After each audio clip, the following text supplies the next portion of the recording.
That's so much better than the cup I made yesterday. What is that? Welcome to another episode of Good Tones and Coffee.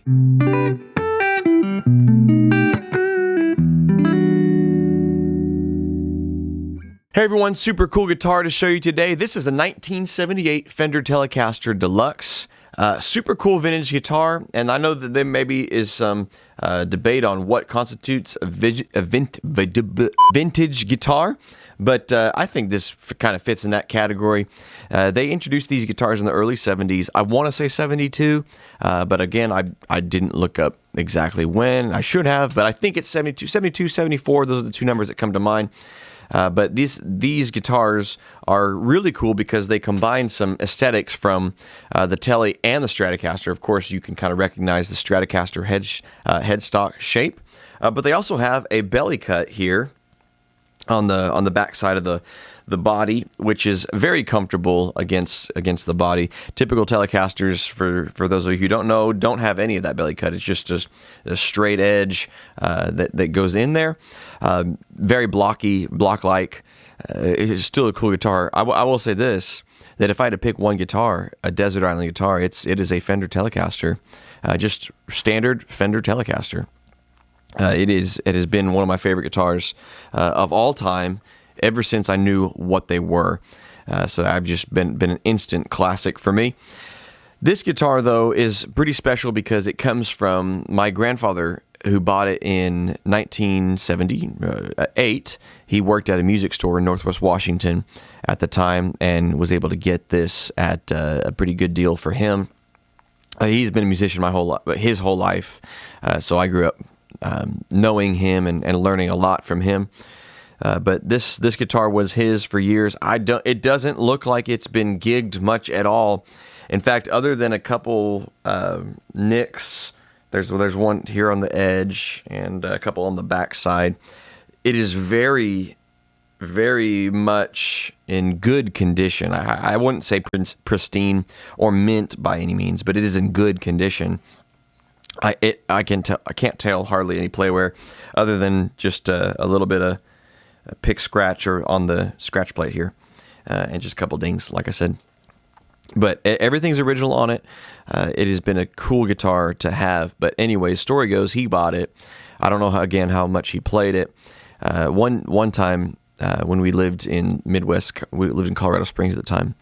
I remember him coming down to visit and leaving a case. Apparently, my dad had asked him essentially, or actually, I think it was my mom who said, "Hey," to my grandfather, "you should just give that to your son if you don't play it, since you don't play it that much." And they came down one time, visited, and there was a case. And I've played guitar ever since I was a little kid. The first guitar I ever had was a plastic Donald Duck guitar. I would sing "Jesus Loves Me" with that guitar. There's videos of me doing that. Moved on to like a Walmart guitar, and then I had a little Yamaha laminate body guitar that I really progressed on, and then the first full-size dreadnought guitar I had was a Cort. And then after that, my parents said, "Hey, you're serious about this? If you put up half the money, we'll match it and get you a solid wood guitar." And man, I've just always loved playing guitar. So when I saw that there was a case that came down with my grandfather, oh man, I was intrigued. I had to know what was in this case. So growing up, playing acoustic guitar most of my life, the world of electrics always intrigued me. And I played acoustic mostly because in the situations that I was in, there weren't many electric players. I played a lot of acoustic music. I was in a world, my grandfather played a lot of acoustic music, so that was just the part of the world I was in musically. So while I had always been infatuated with electric guitars, I never really got to play it until I was an adult. I didn't start playing electric guitars till, I don't know, 7 years ago now. But this case would just fascinate me. I'd see it in my dad's room growing up and think, man, what is in it? I mean, I had seen it, but heaven forbid me touch that guitar case without him being around. Might cut my hands off. Not literally, and he wouldn't beat me or anything, but I did not want to touch it without him being there.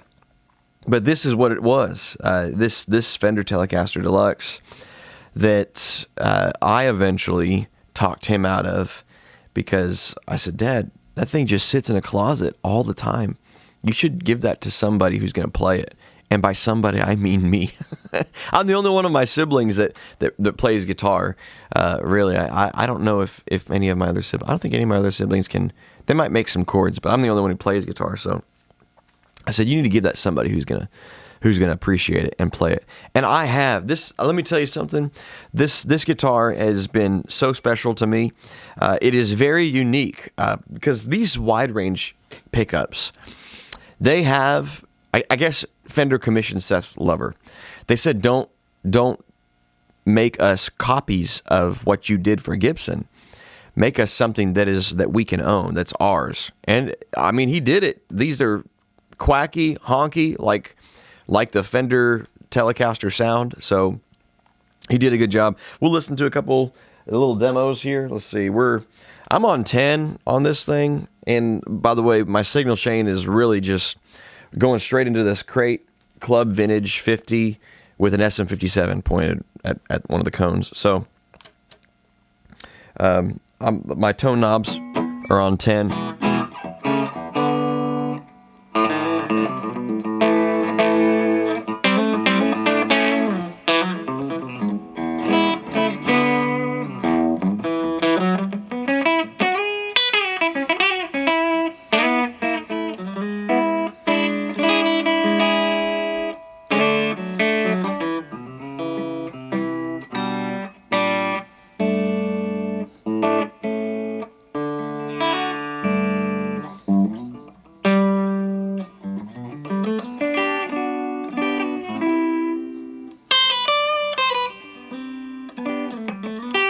Just in the middle position, you kind of get that honk. I mean, maybe you can tell I'm talking. That really mid-range, honk, honk, honk, honk. You know, kind of sounds nasally, but.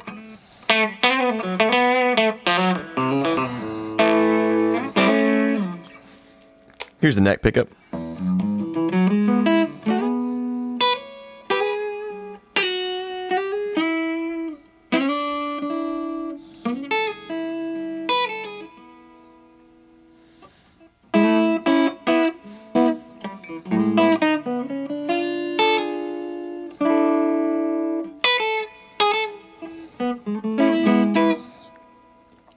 Bridge pickup.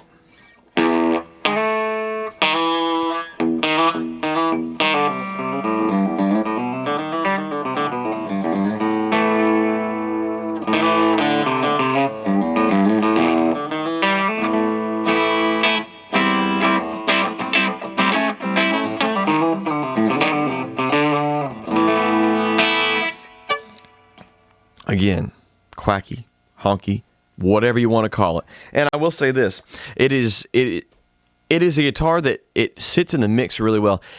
Growing up, I didn't understand EQ as much as I do now. And that kind of mid-range sound by itself was offensive to me.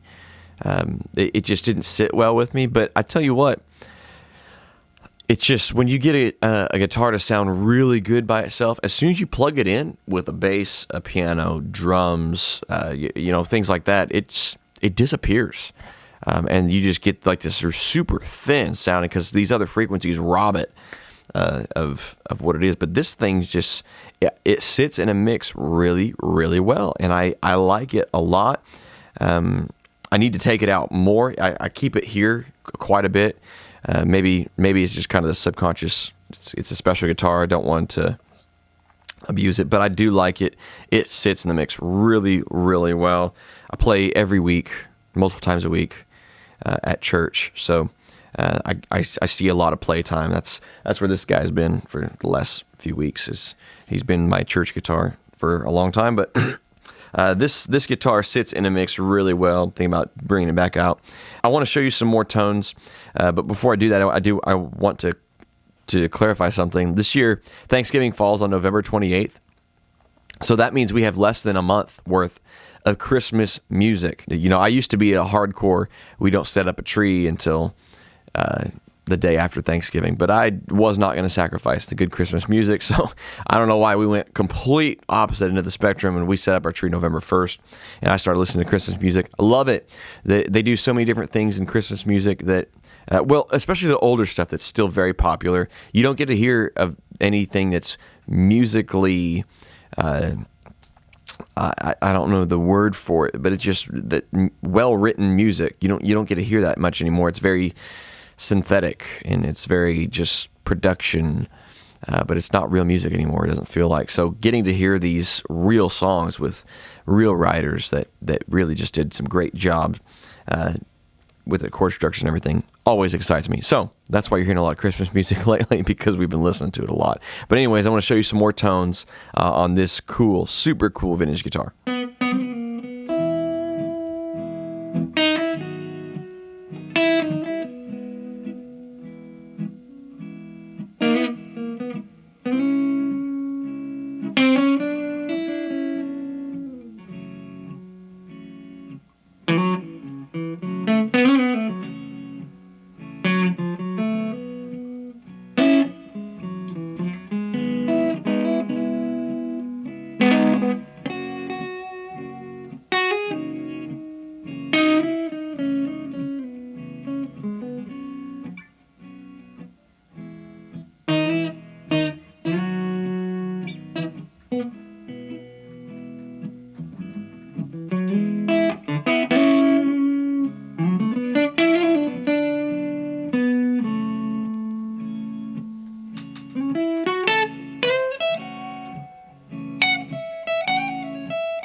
So this is it, the 1978 Fender Telecaster Deluxe. Super cool vintage guitar. Super proud to have it in my possession and to be its caretaker for the foreseeable future.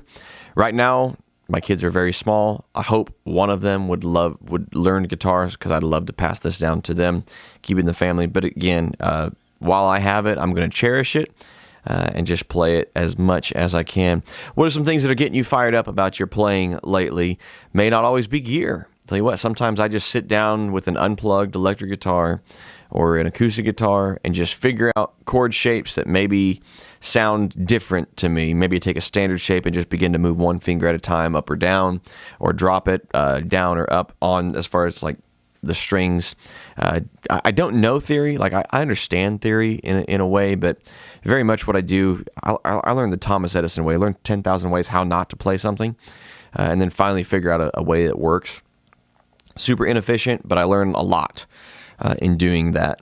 I don't recommend it for everybody, but if it works, it works. So, but anyways, what are you doing right now to improve your playing? Listen, we're all on this journey together. I'm excited to hear about what you're doing. Love talking about this kind of thing. Share what you're doing below. If you like this content and you want to see more like it, please hit that subscribe button. Again, we're giving away this guitar to one of the first 1,000 subscribers, so you don't want to miss that opportunity. Hit that bell icon so you're notified when more videos like this come out. And we're all trying to get better together. We're all trying to get better together. So keep grinding away.